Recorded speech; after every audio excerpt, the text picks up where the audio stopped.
All right, welcome, Greta. Thank you for spending a few minutes with me today. Thank you for Everyone, having this me. is this is Greta Massey. She's been at our office now for right around a year, and I just wanted to give her an opportunity to introduce herself and to share a little bit about her experience being at Keller Williams, also being in productivity coaching, and kind of how her mindset has evolved over time and how her productivity has evolved over time. And I also want to hear a little bit more about your intentions for the next year and what you're really excited about. So tell us a little bit about how did you end up in real estate? What is your background?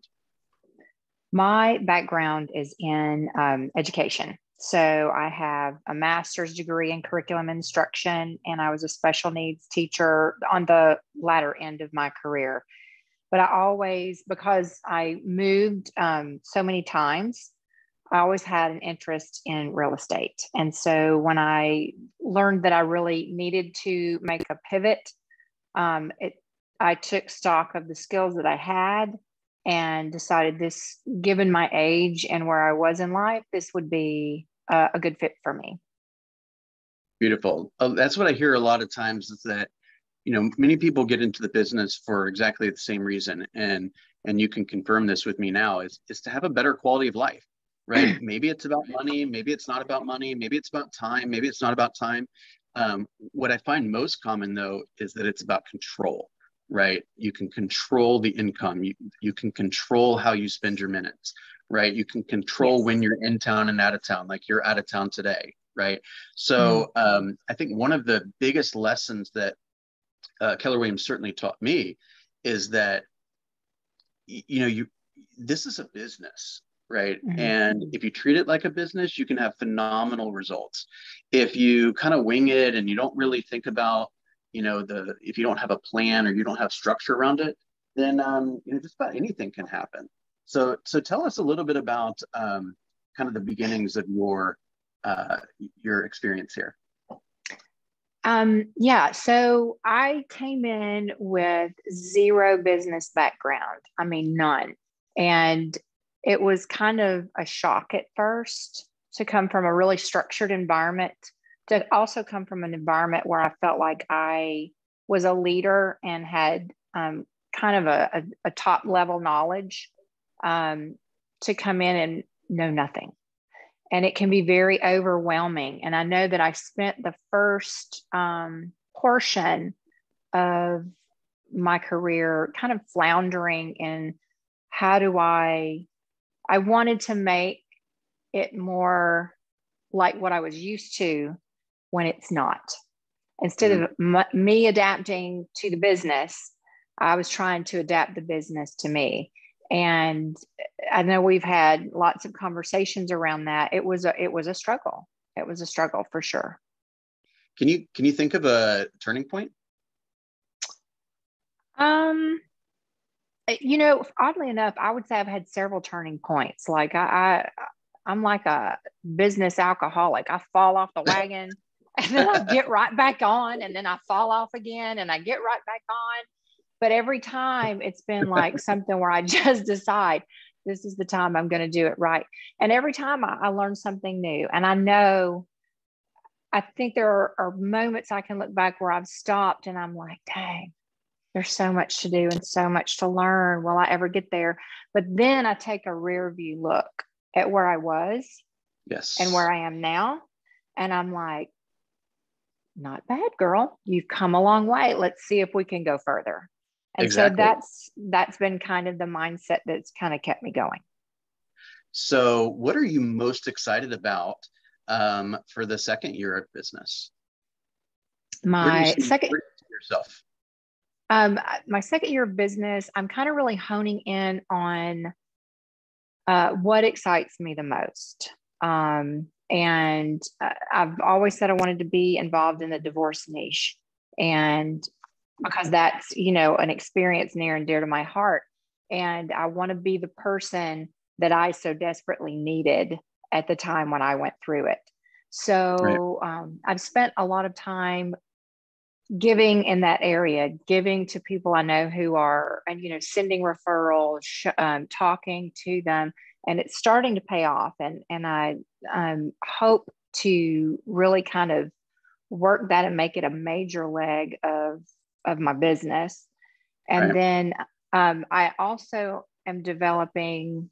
I realize that I love the country, and so I have kind of shifted my vision instead of just anywhere I can get a client to, well, I like these areas. I want to know more about these areas, kind of North Georgia, which is where I am right now. And I'm starting to try and think longer term. Where do I want to be in the next 5 or 10 years? Where will I be happy working? And so that's kind of what I'm excited about. That's awesome. One of the things that certainly having a teaching background is, and I've witnessed this for you, is you kind of get into a situation and you're like, how can I add structure to this? Yeah. Right. Or what is the plan here? What are the successful people doing and what are the not successful people doing? And you've never shied away. And I mean this with full respect. You never shied away from asking questions, right? You're certainly a learning-based person. Which I think is a problem for a lot of people, right? They may not want the help, or they may not want to admit that they don't know what's going on, right? So I think that is a huge plus for you, and you're more than happy to kind of figure out what the steps are and then take them. And good thing for you is that you were able to be a little patient, because at the beginning you were planting lots of seeds and you don't see the flowers right away, and eventually the flowers show up and you're like, oh my gosh, there's possibility here, right? Yeah. So tell me a little bit about how coaching has been a part of your journey. Coaching, absolutely. Coaching, you approached me right when I first started, and as an instructor, I was very much an island. I had the basic outline, but I did my thing. And I didn't think it was needed or necessary, but I soon learned that, I needed help. I needed some guidance and direction. I needed moral support to get going, to someone else to say, hey, it's okay. This isn't, a silly question. I think sometimes we as people, and I hear this, I felt it and I hear it from other people. I don't want to bother anyone. I don't want to be, a burden. Well, no, you're not. You're not being a burden. You're not, when you ask for help, I say this all the time. If you don't ask for help, you're depriving someone the joy of being helpful and giving assistance. I love that. And there's nothing more that I love than helping. So why would I deprive someone else that opportunity to do that for me? Not only the person who's giving the help, but the person who ultimately will get the help. Oh, you're frozen. It's better now? No, you're frozen. Can you hear me? Are you there, Bill? Yeah, I'm here. Can you hear me okay? Are we back? No.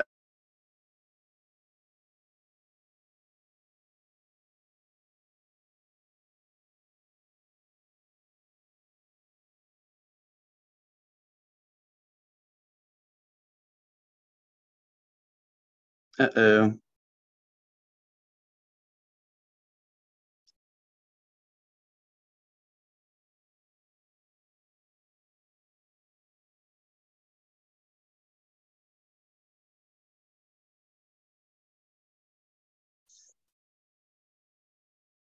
All right, we're going to wait for Greta for 2 seconds. There we go. Can you hear me now? I can't hear you though. You're on mute. I can hear you now. Can you hear me? Yeah. So one of the things that I've admired about you is that you're a natural leader, right? So when you get into an environment, you say, hey, I've learned, I took it upon myself, for example, to figure out DocuSign, right? And now I am going to help others. right? So it's kind of like what we were just talking about, is not only do you get the opportunity to help somebody else and the satisfaction from that, but you also get to impact the person who is the kind of the end user, right? Because if you don't learn what you got to learn in order to help that person, then that person is taking more risk than they should take, or they're leaving money on the table, or they're not getting the highest level of service possible. So I just want to thank you, because you've done this on several occasions where you've said, hey, I can help with that. Hey, call me, I got it. Hey, I want to teach a class on this. Hey, I built this system and I hope it might be helpful for somebody, right? And I think that when you are willing to give like that, you're going to get back in return 20-fold, right? And so I just want to thank you for that. I'm a big believer. Yeah, absolutely. I'm a big believer in, if you send out the right energy and you give, eventually it has to circle back around. That's right. That's right. Okay, we'll end with one more question. So what advice do you have for the listener? So you got a couple of types of people that might be on the call. One is, or to listen to this. Oftentimes it's going to be somebody who might be struggling, who might not know if this business is for them, who might be thinking about joining a team or building a team, right? What advice do you have for the general agent out there that may not be on track for what they want to be on track for? The first advice is, give yourself some grace. And I know that that's hard, that I equate it as like a run, like an airplane taking off. You got to have some runway before you get lift.